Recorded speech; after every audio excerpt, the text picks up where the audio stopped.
How to get an Cash App card under 18 without a parent. Hello everyone, my name is Smile, and in this video I'm going to show you how you can get your Cash App card under 18 without a parent. So to do that, you must follow the following steps. So watch this video till the very end. So normally what you can do is very firstly download the Cash App application. After you open it, on the top profile icon section, you can simply select any family. After adding the family members, you just need to invite a family member for the approval or the request for sponsorship. And after that, customize enable Cash App card, spending, customize privacy features, and add the allowance, and even turn investing.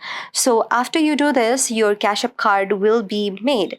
So you can use this Cash App card for minor transactions, but you cannot use it for a very huge transactions as well. To use it, you must need to have the premium account, and you can just use it simply. And for the premium account, your parents or guardians will be guiding the Cash App account as well. So for the minors, you can simply use the Cash App account like you normally do, and it is very easy and reliable as well. So this is how you do it. I hope you like the video.